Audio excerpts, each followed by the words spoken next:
As always, a massive, massive thank you to all of our patrons on Patreon. If you guys like the channel, if you've been watching the channel, if you get value out of what we say or how we say it, or you just like the way our faces look, or whatever it is about the channel that you like, if you would like to support the channel, even if it's just for 1 month, the Patreon link is down below. We are eternally grateful. Thanks so much, guys, for supporting us through our Etsy store. This is the Save the Telomeres shirt. Do you know what telomeres are, kids? Look it up.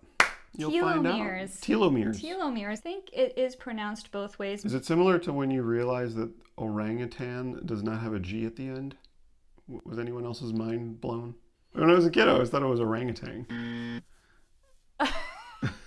I'm excited to record this video, but I'm more excited to eat pesto. Our pesto's pretty awesome. Yeah. Have you guys checked out our recipes, by the way? Did you know we used to be a recipe channel? Yes. When we This is started? Those Annoying Vegans lore. Remember how bouncy we were? That happens, I think, with a lot of vegans. Like, you start off with a lot of hope, and then you realize, oh, after you have the same conversation 1,900 times, you just lose your zest a little bit. Yeah. Humanity could do such great things. If only. But they won't. Yeah. So check out our pesto. It'll cheer you up. Welcome to another video.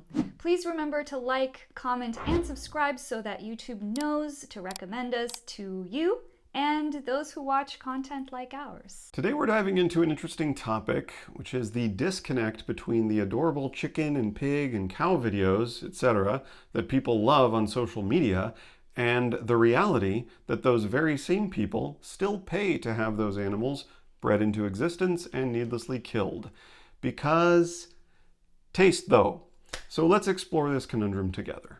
We've all seen those heartwarming videos of roosters crowing, chickens strutting about, snuggling with their human companions, and captivating our hearts. They evoke feelings of tenderness and remind us of the beauty of nature's creatures.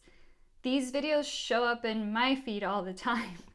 Recently, I was leaving a comment on one of them and came across this comment.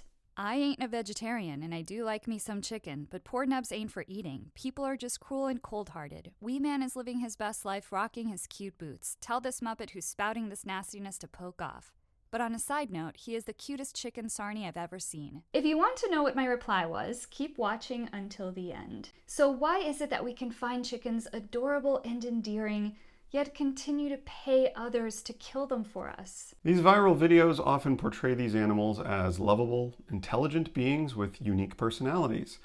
They challenge the perception of animals as mere commodities and highlight their individuality. However, when it comes to our choices at the dinner table, there is a significant disconnect. The power of those cute chicken videos or cow videos or sheep videos lies in their ability to humanize these animals in the same way we normally humanize dogs and cats, for example, allowing us to see them as individuals rather than food. After all, what really is the ethical difference between a pig's sentience and a dog's sentience? Why is it okay to kill chickens and not cats, in the US at least? You see, we have conditioned ourselves as a society to view certain animals as food and others as pets. The arbitrary distinction creates a dissonance between our values and our actions. It's important to recognize that the animals we consume have complex, subjective experiences of life. They feel pain and joy and fear, just like the animals we cherish as pets. They mourn, they play, they crave affection. They have needs and wants very similar to our own. Yet societal norms and cultural conditioning often prevent us from making the connection between the animals we adore in cute online videos and the ones on our plates. When we see chickens, for example, as living beings capable of forming connections and experiencing emotions, it raises ethical questions about our choices. The reality is that the majority of chickens consumed come from industrial factory farming, where their lives are filled with suffering, confinement, and cruelty. By choosing a plant-based diet, we can align our values with our food choices and contribute to a more compassionate food system. With the exponential advancements in the plant-based alternatives that are now readily available in grocery stores and restaurants all over the world, we now have a wide range of delicious plant-based options that mimic the taste and texture of animal flesh without the ethical concerns.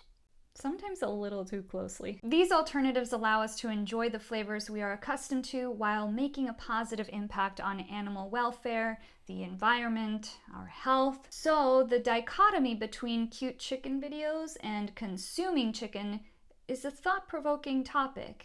It reminds us of the importance of aligning our values with our actions and making conscious choices that promote compassion and respect for all animals. And so, how did you respond to that comment we mentioned at the beginning? Well, I incorporated the Socratic method, for one, after my initial response. Your comment is no less cruel than the person who made the initial comment. You both eat sentient beings.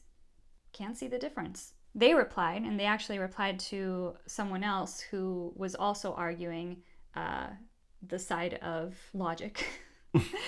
They replied, "So because I think Nubs is cute, I'm now not allowed to eat chicken." That's a weird comment in and of itself. I feel like we could explore that. Like, Yeah. imagine if it were a dog, and you just go, "That dog's cute," but you also eat dog burgers. And then their response is, "What, just because I think dogs are cute doesn't mean I can't eat dogs?" That's so weird. Funny that, here's the thing, the word allowed is a form of deflection, because by saying, so I'm not allowed to do something, so you're not letting me do something, they are trying to put the responsibility on you. They're trying to self-victimize instead of saying something like, so because I think Nubs is cute, I shouldn't be eating chicken. See how that would align a little better with taking responsibility? Yeah, that might cause a little in the brain a little bit more. So then I said, what makes Nubs more special than any other chicken? The fact that he wears boots, or that he has a caretaker who loves him? Does not having a relationship with a chicken justify consuming their corpse? They replied, "Don't mean to be rude here, but how about you leave me be? I'm allowed my opinion and allowed to leave my comment just like anyone else, so get off my case and poke off. Okay, thanks." To which I replied, "Never said you weren't allowed an opinion. But since you have made it on a public forum, you can expect any who disagree to express ours as well. I will always speak up for the innocent and voiceless. I know the questions I asked are difficult questions to answer, which is why you are deflecting. They require introspection, which can be intimidating, as it would require looking within at what you value and really questioning whether your actions align with those values. Tough stuff." You must be super excited to know what they replied. But unfortunately, they didn't. Funny, this phenomenon of how people are so quick to leave their opinions on social media, yet if someone disagrees with that opinion, all of a sudden it's an encroachment on their freedoms to express theirs. But that's a topic for another video. One coming up, as a matter of fact, as is the topic of deflection. So that's it for today's video, guys. If you found this discussion valuable, or if you have any thoughts to share, please leave them in the comment section below. Remember, every choice we make has the power to shape a more compassionate world. Please don't forget to hit the like and subscribe buttons to our channel for more videos, and until next time.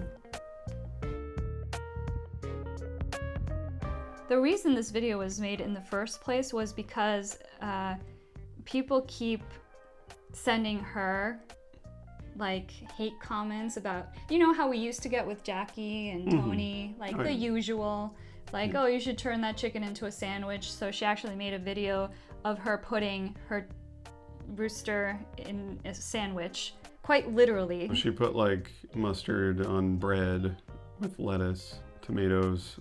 But then she put Nubs on the sandwich and put pickles on top of him. No. Like pickle juice is dripping No, down we on his don't. feathers. Something I personally wouldn't do No. to prove a point. Let me see if anyone replied. Yeah, no.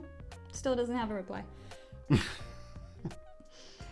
I mean, That's often how that goes. that is honestly. often. That is how it goes. You ask some questions that make people feel uncomfortable. You highlight some That makes sense. That makes sense, and then you highlight some inconsistencies in a moral framework, and then people just go, I don't like the way that feels, but if I do this and I go la la la la la, then I don't have to Address what's going on.